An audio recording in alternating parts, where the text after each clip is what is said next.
Hello, everyone. Happy Monday, happy Memorial Day.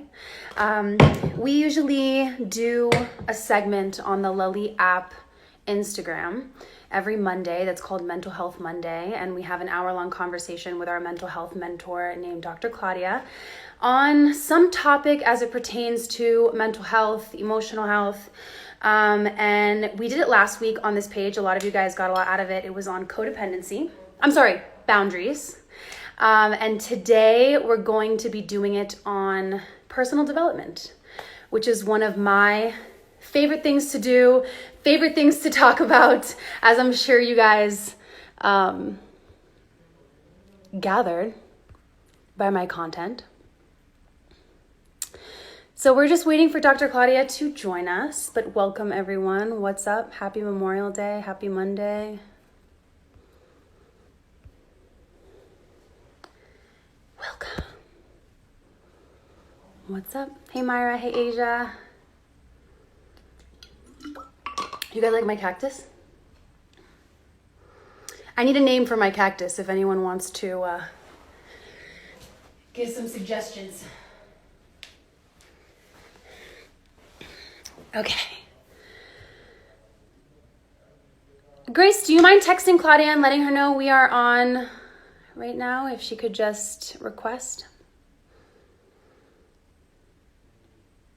Awesome, Myra. I took a really long walk. Needed to just kind of conserve energy today. All right, you guys, we're going to hop on with Dr. Claudia and have this chat about personal development. So let's do it. Nope.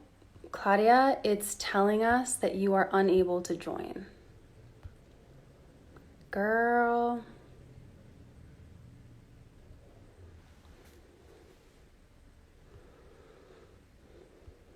It won't even let me request you.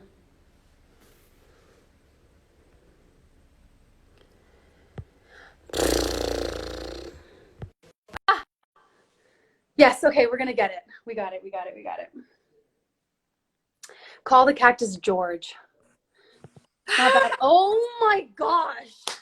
Oh my gosh, I was like, what's happening? What is happening? There seems to be some sort of glitch when it comes to the business account and you, and I don't know what it is, but we're gonna make it work. We're meant to do it here, so it's all good. Yes.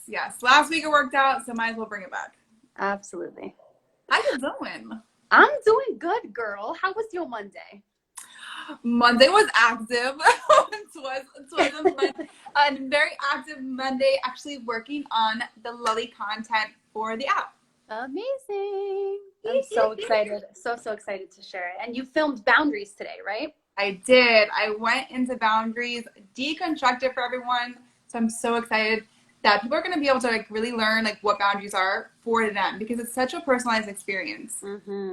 And speaking of personalized experiences, personal development is the same, right? Ooh, It's such a personalized thing.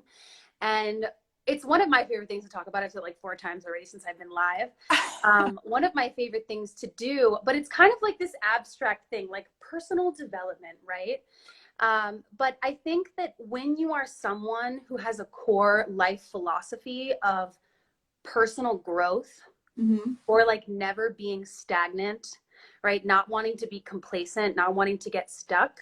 I just think personal growth is part of the fiber of how you live your life.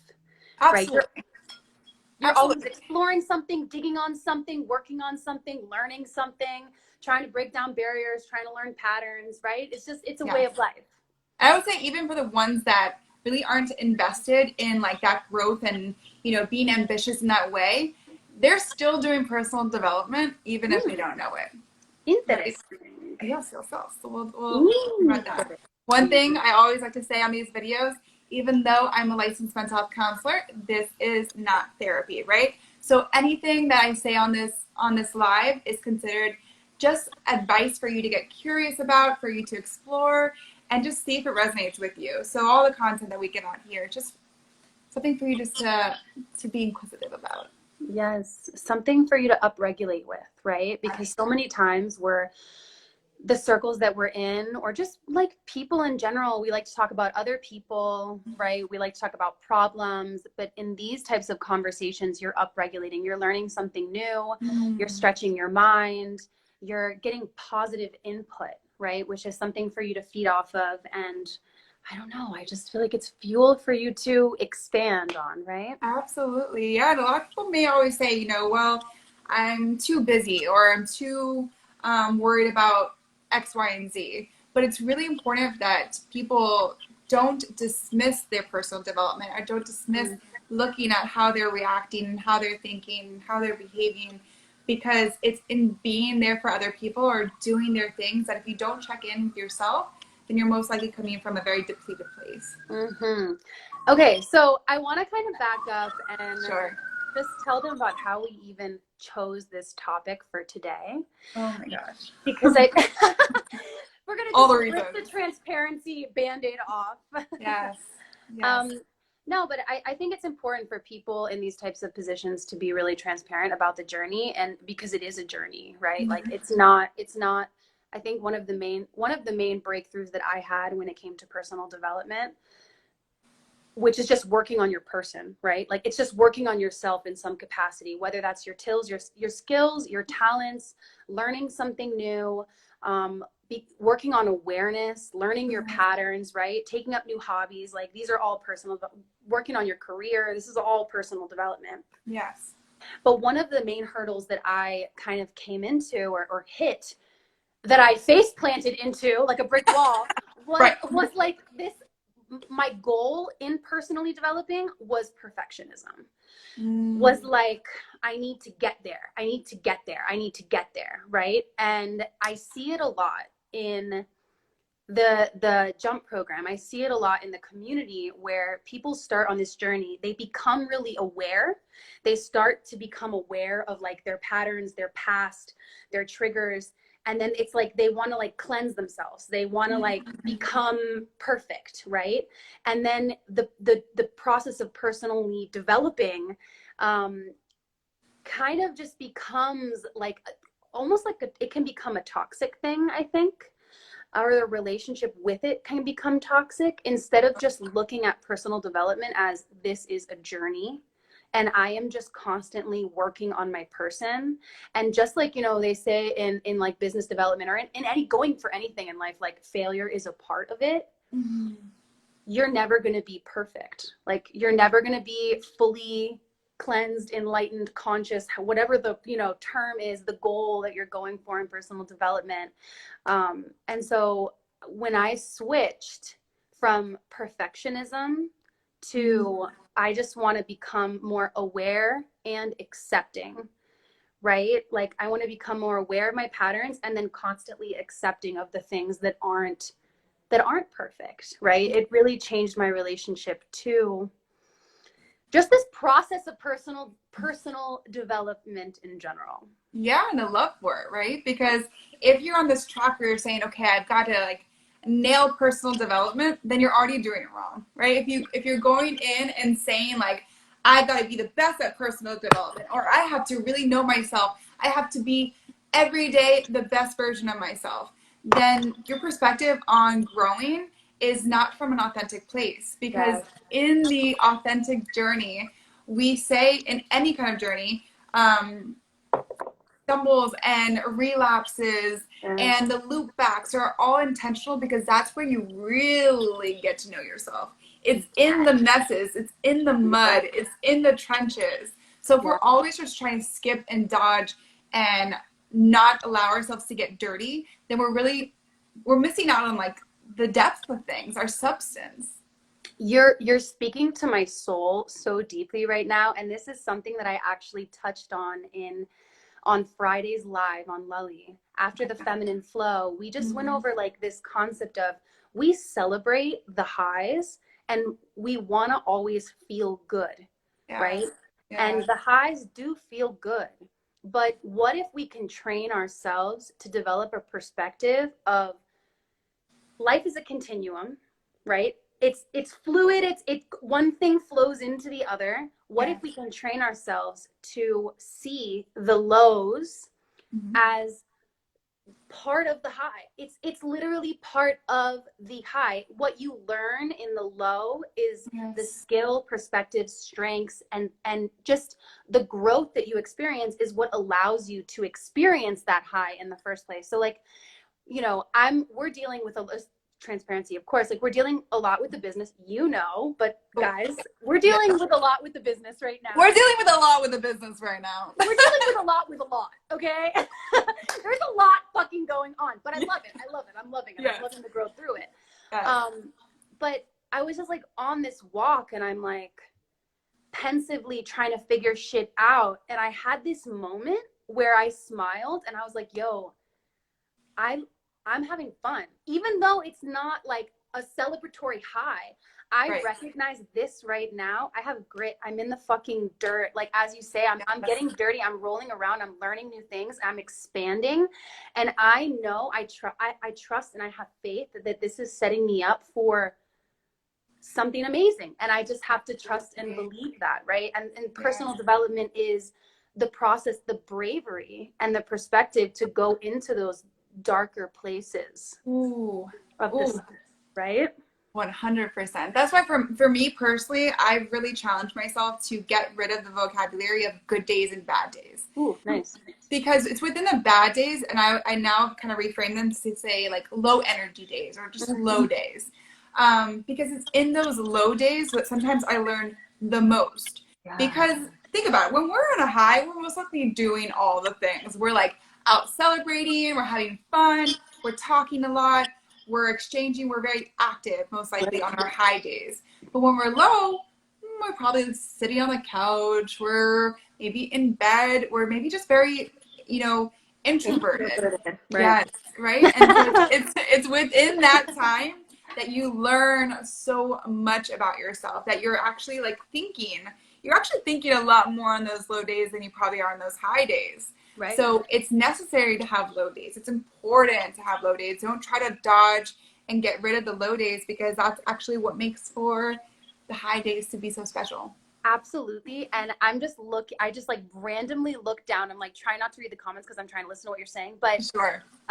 C. Glass said, let's not talk about it. Let's just be about it. That's actually such a good point. And it's that exact thing is the reason why Claudia and I wanted to have this conversation on live, because we both promote personal development. And like when your work is helping other people with their work, sometimes you stop doing the work. And we had this conversation where we were like, we can never stop doing the work. We can't just talk about it. We have to practice what we preach. And it is so, so true. And one of the things I think that's a really good like hack for anyone to know, when you start noticing, okay, two things. When you start giving advice to people and you notice yourself giving like the same advice to people, you're saying a lot of the same thing to people who seem like they need that advice. Turn it in and ask yourself, is this advice that I'm not downloading? Is this perspective or advice that maybe I need to integrate into my life, right? Absolutely. And then the other thing, like on that same vein, that's helped me tremendously is when I notice a pattern of a person coming up in my life, either when they trigger me in a certain way, like a certain type of person will come in and trigger me in the same way, and I keep bringing those people into my life, usually the thing that's triggering me is something that I haven't accepted or integrated within myself. Oh yeah. Projection 101 right there. Ooh, absolutely. That's everything, right? If things are standing out for us, or things are causing an emotional reaction within us, then that's really a calling and a time for us to sit back, bust out that journal, grab that friend that you can have as a confidant to talk it out and say, hey, listen, like this concept, whether it be codependency, perfectionism, is really coming up a lot for me. And I'm starting to really see it a lot. I'm talking about it a lot. I'm seeing it a lot. I'm getting triggered by it a lot. I'm starting to wonder what's going on with myself, or if I'm aligning with it for some reason. Right. And so allowing yourself to lean in to those callings instead of leaning out and saying, no, like, you know, I don't even want to go there. Right. It's just so crazy because I literally had a phone call with a friend today, and he's telling me he's estranged from his mom for the past 2 years. And there's a lot of childhood wounds there. And it's like he's not ready. But what he told me was, I'm having trouble making friends in this new city. And I was like, well, what seems to be the problem? He says, every time that I get close to a person to a certain point, they remind me of mom. And I said, okay, if you keep getting close to people and they're triggering a broken relationship, a core broken relationship in your life, it's probably an indication that it's time to look at that wound, right? So there's like active personal development where like you're seeking, but a lot of the times the things that you're meant to work on, especially inward, I think, Yes. when you're ready to work on something inwardly, it'll come up. It will come up, like things will trigger you in ways that you never were triggered before. And it's like, okay, now it's time. If something is triggering you so deeply that you're losing your emotional control and you become very reactive, that's a sign, right? That it's time to reflect on those things and heal that Absolutely. wound. It's calling for you, right? The wound is calling to be healed. We can think of it in that way. So if you're constantly being triggered, there's a wound that's needing your care. Right. And, those kinds of inward workings, that kind of personal development can be very, very hard to do, especially when it comes to relationships with caretakers such as mother or father. And I always recommend, doing it with a lot of care, whether that be if you know how to do that yourself in a way that it doesn't open Pandora's box and then you don't know what to do with it, then I always recommend a therapist, to go and really work on those inner wounds in that way, because that's not something that is easy to do by any means. There's most likely layers to that a professional can really help you peel back gently with care and teach you how to cope with the findings as they develop. Absolutely. Absolutely. And we're kind of veering into like internal personal development as it relates to like wound healing. Yes. But there are so many different avenues of personal development, right? Like one of the things that we do in Jump is just developing the skill of consistency, right? And so basically any habit or skill, when you get in the world of, I'm going to work on waking up at 6 a.m. every day without an alarm and do 20 push-ups, personal development, right? When you say, I'm going to download Duolingo and learn a new language, personal development, right? Any kind of challenge like that, things that you go out of your like regular routine. Like say you normally are waking up at 8 and you're not getting to your daily activities in the way that you're wanting to, then challenging yourself to wake up at 6 without an alarm is most definitely a challenge, and it's out of your comfort zone. Someone has a good question. How about feeling as if you're already the version of you you're trying to be?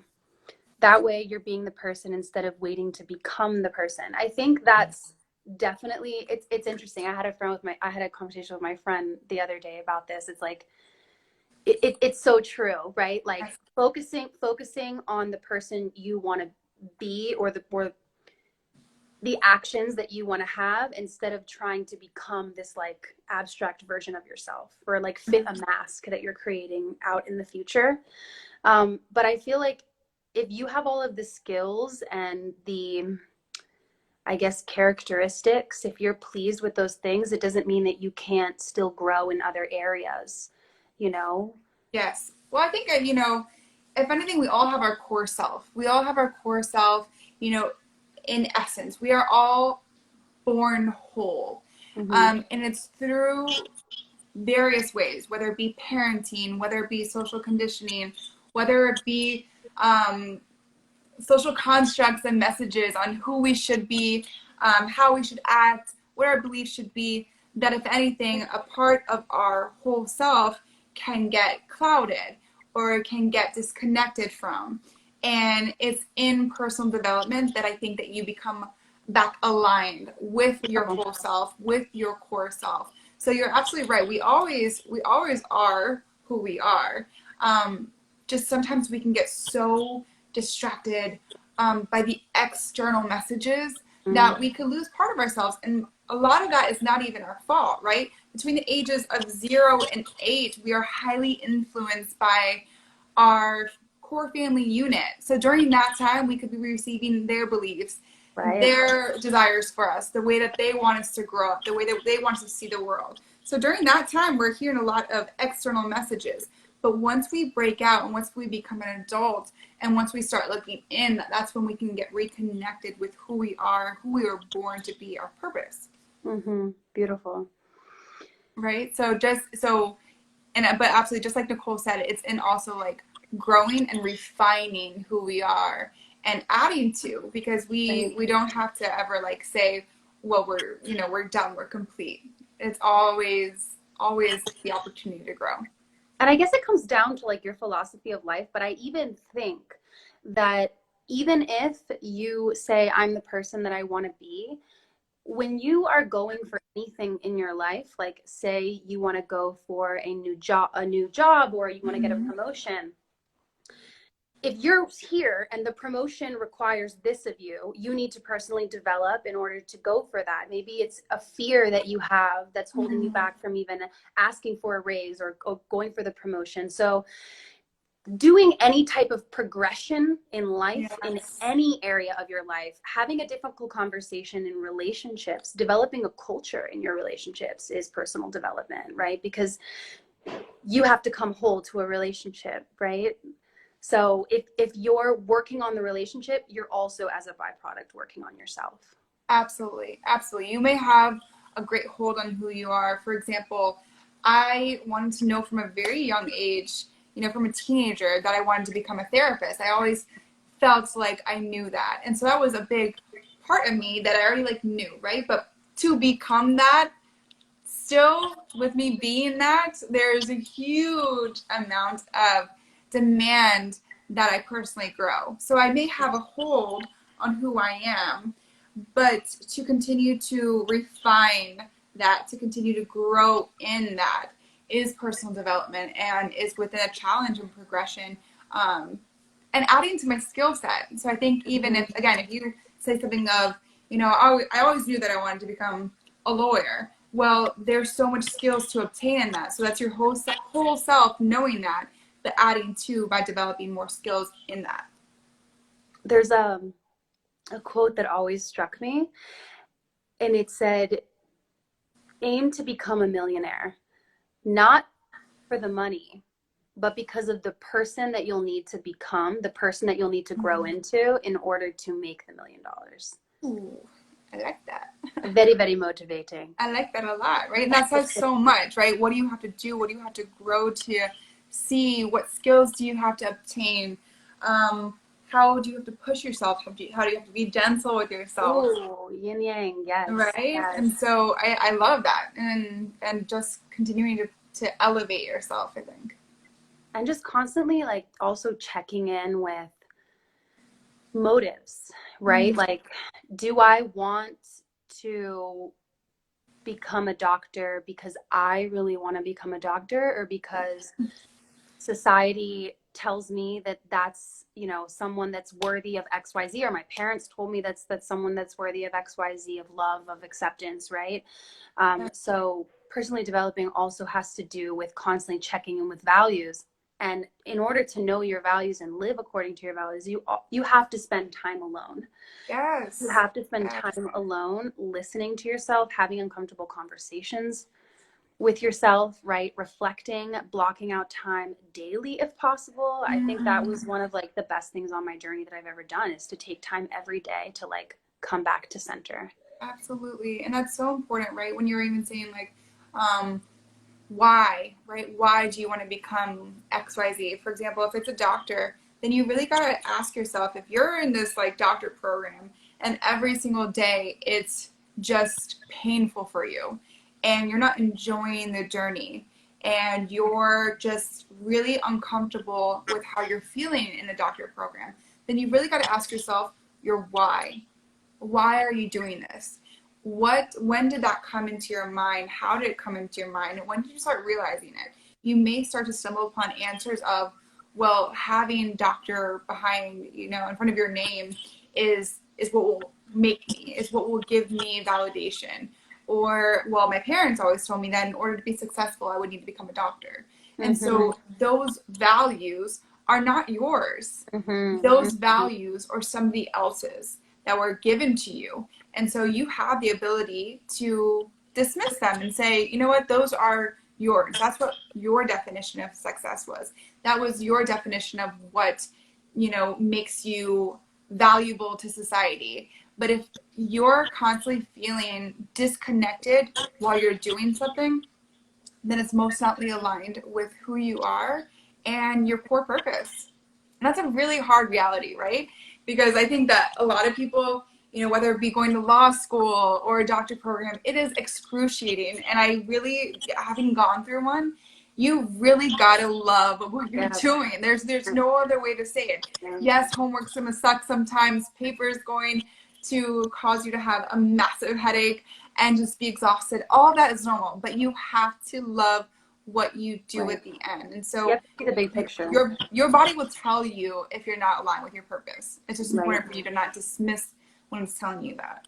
Yeah, it's cool. What you're speaking to is something I had like a massive breakthrough on last year, which was, oh my God, we are actually all the creators of our lives. And it sounds like duh. Well, No. we are. But that's real. When you really wake up to it, you know, when you really, really wake up to it, and then you realize that every decision that you make has creative power, it's like, whoa. And it's true. Sometimes you have to have those uncomfortable conversations. You have to make those difficult, draw difficult boundaries, or end, you know, quit nursing school like I did. Like I realized when I was in nursing school and I did a peds rotation, I was in pediatrics and I was like, oh no, this is not for me. And I had one semester left and I was like, I know this is not aligned with me, you know, and walking away from that was difficult, but I'm so glad that I did, because I wouldn't be having this conversation with you right now. Right. You know? Right. I'd be on the front lines right now. Okay. Gosh. Yeah. Right. And that's tough because, wow, like one semester left, right? So you could have done it. You could have pushed yourself, but you went insane.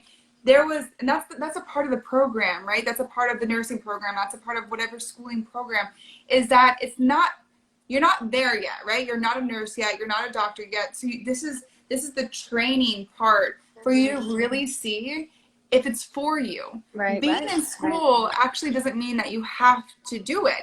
You're dipping your feet into the water, right? You're learning about it. This is the only time that you actually can get some hands-on experience to say, oh, like, do I want to do this? Like, you can have this, you know, perspective, and you could have this image of what it was like to be a nurse. But until you're in school, until you're doing it, until you're in rotations, then you're not going to be able to truly make that decision. And it's completely normal, if not 100% making sense, that at that point you would say, I'm bowing out.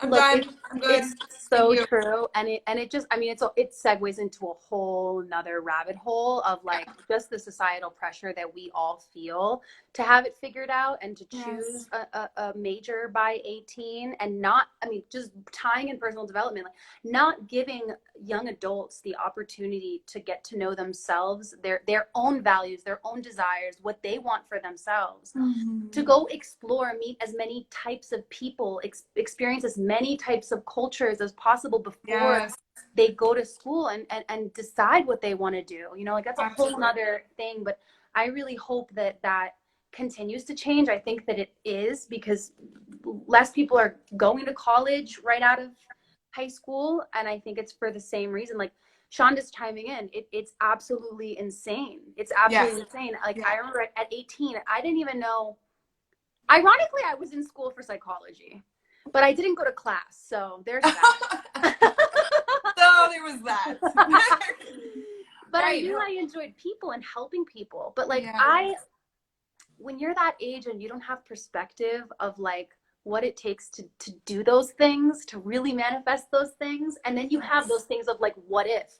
And you know what, speaking of that, sometimes I think like even just new experience is personal development. Absolutely, because you're going to find out new ways on how you react. And just like piggyback off that point, you know, bringing those two in, I think the best thing to ever happen with schools and personal development is study abroad programs. Ooh, yes. That has been what I've seen to really help students grow, because now you're giving them a new environment. Now you're saying, hey, okay, yeah, you know how to be a student. You've been a student since you were 2, 3, 4, 5 years old. Now let's take you as a student and put you in a new environment.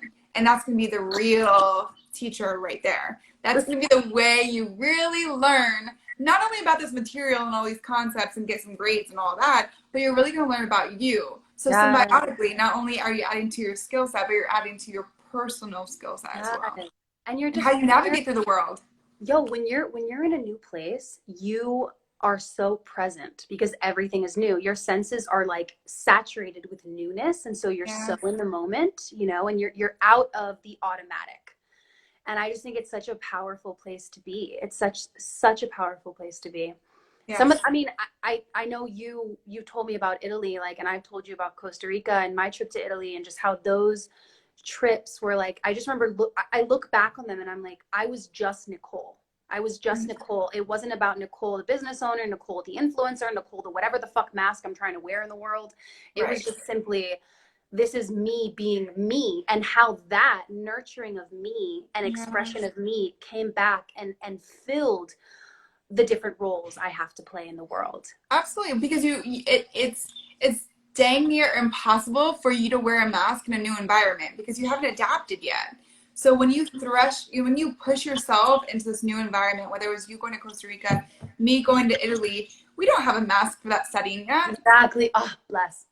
We don't know what to expect yet. First of all, there's a different language, there's new people. So we can't go in there all big and bad, like whether it be, you know, I was definitely not doctor then, but whatever mask we're trying to play, we can't fool a new environment, a new surrounding. And so we have to show up our authentic self. And that's why we probably go into it with so much fear and so much anxiety, because we know that we can't go over there wearing that mask. We have to adapt. We're going into somebody else's turf.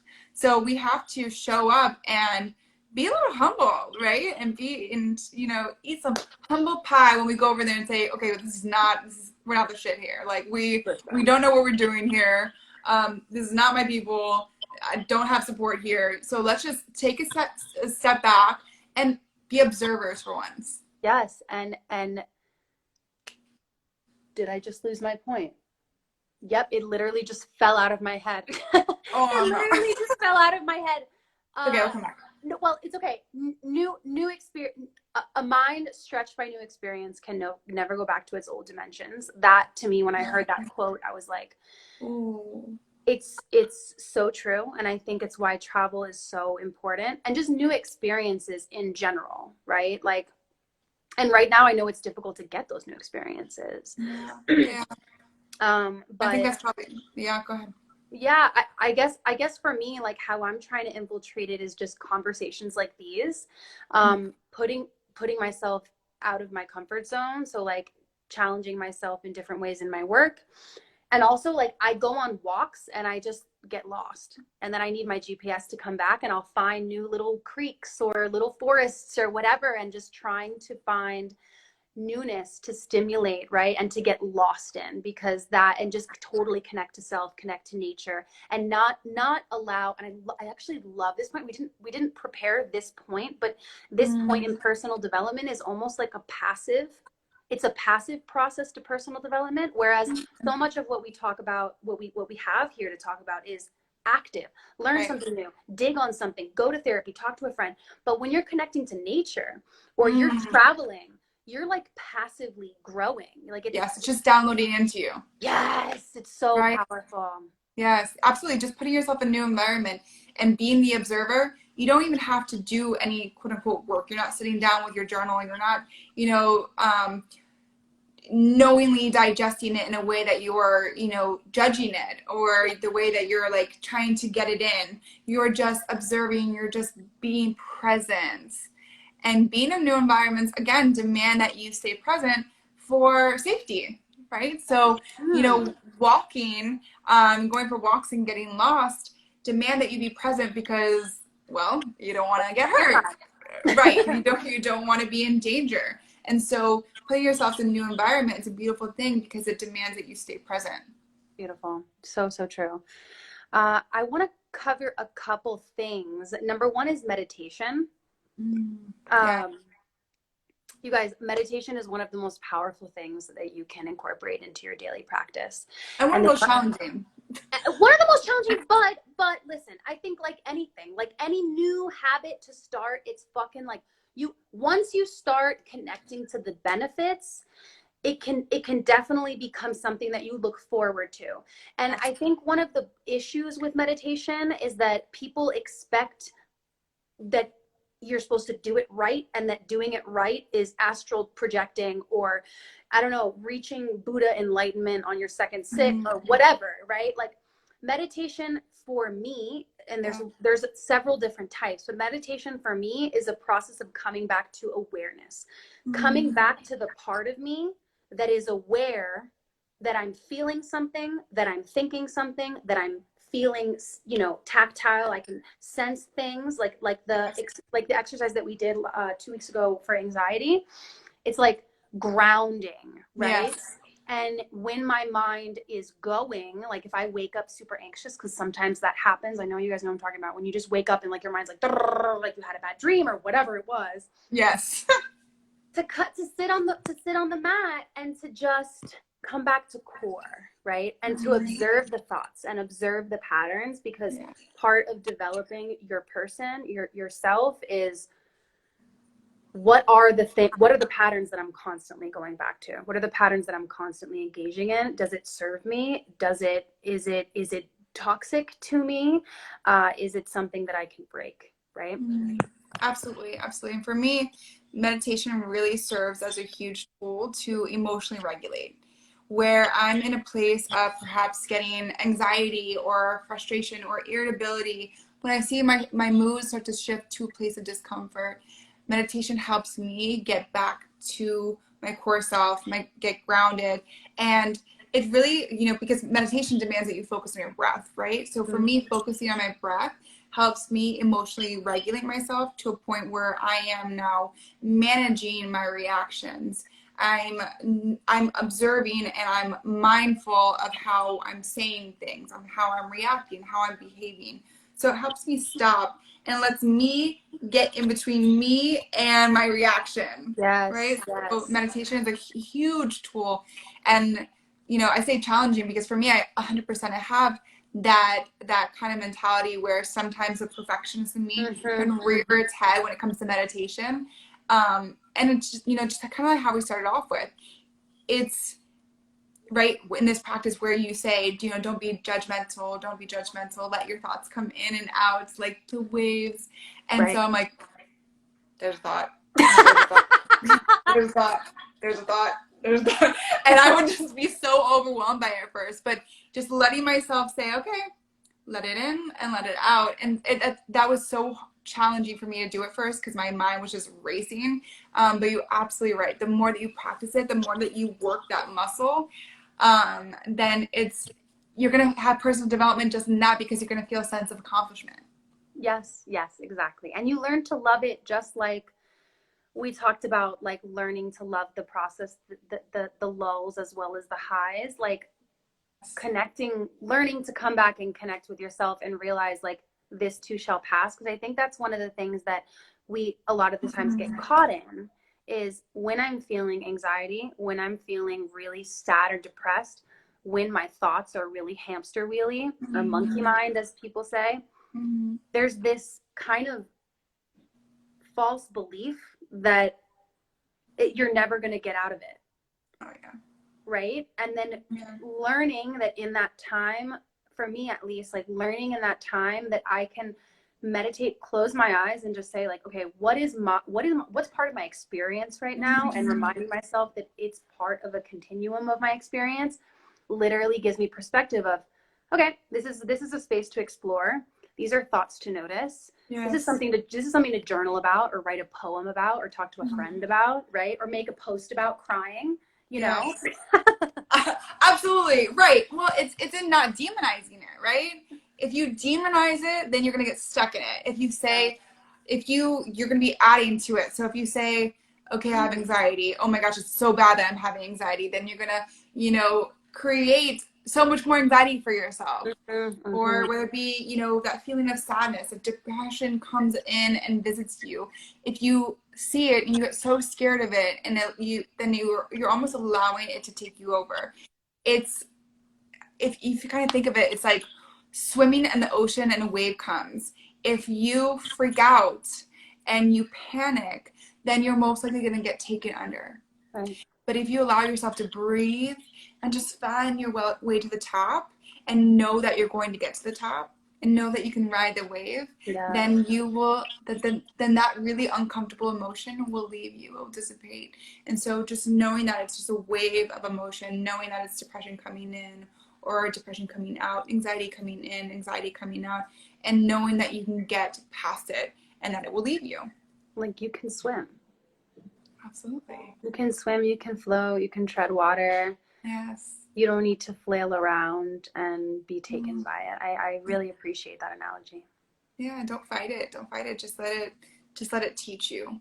Just let it teach you. Let it, let it enlighten you with whatever is going on, whatever reason that anxiety showed up, whatever reason that depression came into your life for, allowing it to be the teacher of what's going on in your life.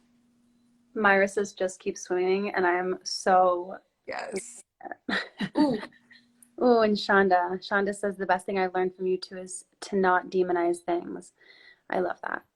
Absolutely. I'm so happy that resonated for you. So besides meditation, and someone had asked earlier how to start meditating, there's a number of ways, and I recommend acquainting yourself with all of them because I don't think there's any right way to start this journey. There's mindfulness meditation, which is increasing your awareness and becoming aware of your experience. So you would start by just closing your eyes, taking deep breaths, and then getting really aware of like the wind blowing in the hairs of your arms, or a bug that's crawling, a drop of sweat that's dripping. What are the sensations in your body? Are you feeling tightness in your chest? Are you feeling, I don't know, an open heart? Are you feeling anxiety in your belly? Like what are the things that you're experiencing right now? Not the things that you are, right? These are things that are coming through your field of experience. And then also once you get, it's like working on your powers of observation, because then what you start to do is you start to, like Claudia said, that's a thought. The analogy that really helped me like download what that is, you're sitting on the side of the street, right? And the cars and the bicycles and the animals that are going by are your thoughts.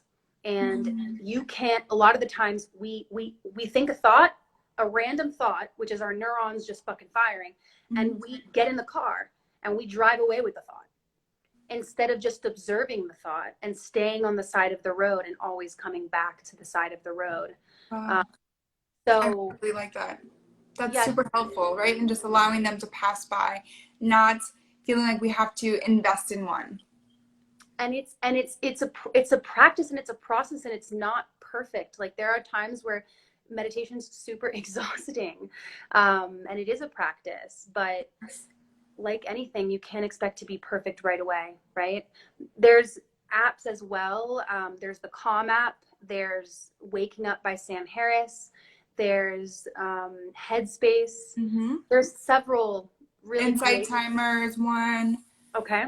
And then just even like, you can even just YouTube if you don't want to get an app, if you don't want to necessarily invest in a series or a program like that, just going on YouTube and typing in meditation guide or meditation.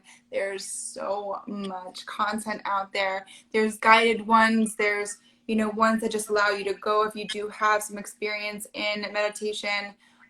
So there's a plethora of content and ways for you to practice that skill, right? And allowing yourself. And I think that meditation can be so useful in so many areas of your life when you're at work and you get overwhelmed, or you're having to make a decision, and right, if you think of it in a way of like sleep on it, right? It's when you're able to rest and really get centered with your thought without the emotional reaction.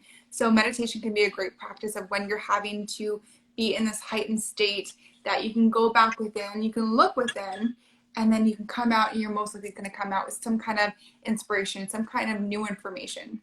Absolutely. Absolutely. It's like kind of equivalent to the concept of I'm going to go pray on it. Yes. You know, I'm going to go meditate on it, right? It's kind of one and the same process where like you're genuinely reflecting with your creator or your higher self, right? And or whatever your internal truth is. There's also movement meditation, like yoga is a really great way. Walking barefoot on any organic ground, so like grass, rocks, trees, anything that sand, anything that you find that's earth, walking on it and being really mindful of like what your feet feel. Hiking is also a really great movement meditation because you have to look where you're stepping. You have to be so present. Pretty much for me, meditation is anything that I'm completely in the moment. I'm completely in the moment, right? Yeah. So, Oh, and working out just in general, right? It demands you to be so present. If you're even if you're doing something as like active as like lifting weights, you have to be present. Like you have to be present, or else it's dangerous, right? So whether you're running, you're lifting weights, you're doing yoga, you're stepping out into the grass or the sea or on the sand, whatever it may be, then you're present because you're feeling, and you have to be mindful of what you're doing next, your next step. So it brings you back into a grounded space. absolutely. It's like last week I went bouldering, like actual bouldering, you guys. I climbed up a massive boulder. I need to share the videos. And it felt like 15 minutes. And it was actually an hour that it took us to get up and back, because the entire hour, the only thing that we were focused on was, where should we put our hands? Is this rock steady? Yes. Can we keep going higher? Where should we put our feet? That was it. Right. You couldn't think about anything else. There was no way you can think about anything else. So I can imagine that like that moment just came and went, and you were so present for it that you just like lost track of time. So fucking good. I can't wait for you to come out here so you can experience it. I'm gonna take Claudia bouldering when she comes out here. I'm so excited. So someone did ask thoughts on recreational marijuana use, and I actually do want to address this. This is one of the points that I wanted to talk about, because I used to smoke recreationally as like 18, 19, and I actually didn't smoke weed until I went to college. And then I got arrested a couple months later, so I stopped smoking, but picked it back up. After like a really hard day, I would pick it back up and take a few hits. And what I found was that using marijuana as a tool, not as an escape, but as a tool to self-explore, especially when you're extroverted, right? Like extroverts externalize, right? Like we're very outwardly motivated. So from my experience and my observation of the girls that we do these programs with, is that introverts have an easier time staying internal, whereas extroverts need to externalize, right? Yes. So what I found being an extrovert is that when I would take a few hits and I would say, okay, I'm going to go write, or I'm going to go journal about this issue or this fear, it helped me break through. It would help me dig deeper and sit with hard truths that maybe my outwardly focused energy wasn't allowing me to sit with. And that's my honest thought. And like, and you know, just based on the research on marijuana, marijuana causes more neural connections to be formed in your brain. It does cause the brain to shrink, and over time you lose gray matter. That does happen. But I'm not talking about smoking a blunt every night to veg out. I'm saying, okay, I'm going to take a few hits and I'm going to go on a nature walk and I'm going to reflect on my mother-father relationship or some shit. You know what I mean? Like it's explorative and it's intentional. It's not to numb. It's not to check out. It's actually with the intention of tuning in. Yes, absolutely. And I will also say that this is very, very much something that needs to be developmentally appropriate for you as well, right? So If you're trying to use marijuana as a tool at the ages of 15, 16, 17, even 18, then it most likely is not going to have that kind of effect. It's going to pull you to possibly be unmotivated, uninspired. But if you use it in a way where you are developmentally appropriate, that you're in that place and in that space in your life for that to be a tool to invite you to look inward, then there's so many studies to back that up. There's so many studies to back that up and to say that that's what, if anything, it's used so much for anxiety, which makes sense into what you're saying, right? Whether it be marijuana or just, CBD drops, then that's when you can allow your emotional reaction to diffuse, come back to being emotionally regulated, and that's when you can start making sense of a lot of your thoughts, a lot of your behavior, and you're able to go into a place of introspective work. So I completely agree. I think, again, if used in a developmentally appropriate place, the tool for that is 100% there if you know how it could respond to your body. And everyone's different. Some people for marijuana, it spikes their anxiety and it just connects them from their thoughts and they get a little, or they be paranoid. So it's really important to if you do try it, to really be observant of how it is affecting you and how it is impacting your thoughts and where you go with it. That's really great advice. And Shonda's kind of supporting with, she needs a blend of THC and CBD. Yeah. And, it's, I mean, I'm in Colorado right now, so like we have all of the blends. So you got all of the blends. But it is true, right? Like you said, there are some that spike your anxiety. And for me, smoking now, like if I smoke, I get really in my head, really anxious. There's no train of thought. It's just random splatterings of anxious thoughts all over. But if I take an edible, like a 1-to-1 edible or like a 20 CBD to 1 THC edible, like it is just, I feel like I'm just like, oh, okay. Mm-hmm. Like I get it. I'm present with myself. I hear you. I know how to move now. Absolutely. Absolutely. That can be a really helpful tool for a lot of people. Yeah. Yeah. And, so the person who asked this, which was TX Dang, you're so welcome. Thank you for asking the question, and just because that's real. Yes. So we have a couple minutes left. Is there anything that you want to add before we go into the question boxes? Well, again, just like, how you talked about meditation and marijuana, some other tools on personal development is one of my favorites that I always tell clients I always encourage clients to do, especially after sessions, is to journal. Yes. Allow yourself to get connected from pen to paper. Yes. There's so much beauty in writing. I'm not talking about just like the old-fashioned like Dear Diary, right? Mm-hmm. Allow yourself to get into any format that brings on creativity. It can be to yourself. It can be to your therapist. It can be to your best friend if that's somebody that you can go and like talk shit with, right?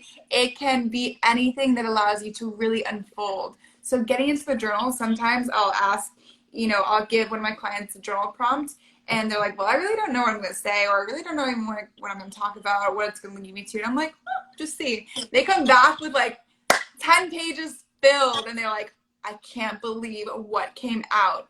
And that's so beautiful to see, because if you go into it and just say like, whatever comes out, your body will unleash and unload and give you all the information that, that's internal that you need to see. And so journaling is a beautiful way for you to get connected with your inner workings, your thoughts, your behaviors. Yeah, totally agree. And Melly, hey girl, what's up? She says she loves journaling. Thanks to Lily, I got into a great routine of journaling. Melissa did the jump program, and she just had amazing results. And we absolutely love her and her sister and their podcast. Oh my gosh, we are Millennial Women. So, shameless plug right there. But one of the things that I highly recommend, if journaling is something you're like, what is that even? Like, how do I even do that? Because part of what Claudia is saying is so true. You're giving yourself the ability and the trust and the voice to actually speak authentically without judgment, without guilt, without double questioning yourself. It's like, I'm just going to pour onto the pages. And someone asked, I would be scared for someone to find my journal. I have boxes of my journals because I love to go back and see, damn, like I've grown so much. Look at all these pages that I was struggling. And there are like years where I'm struggling with a problem, and you can see the evolution, the growth. And it's just so beautiful to look. It's kind of like when you don't see the changes that are happening in your body, but then you look at it before and after from 6 months and you're like, oh, things were happening. 100%. These various journals can be chapters of your life in your story, right? Looking at a journal perhaps when you were a teenager to where you are now as an adult is just a chapter of your story, and it's mind-blowing to see the growth, especially probably in that teenage journal. You were probably like, it's the end of the world. Basically. What I'm feeling, I will feel forever. So if you look back at those journals, you'll really see so much growth, so much change. And so when it comes to somebody possibly, finding your journal, then, you do your best to put it somewhere that's safe with you.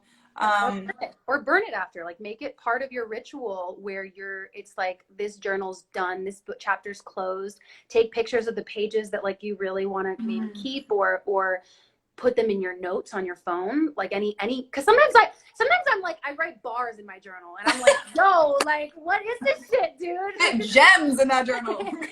This is the caption, this is going on my tombstone, like what? But one of the way that I got into journaling was actually through a book called The Artist's Way. It's a book, it's a recovery, it's a book that recovers your creativity, and it's written by Julia Cameron.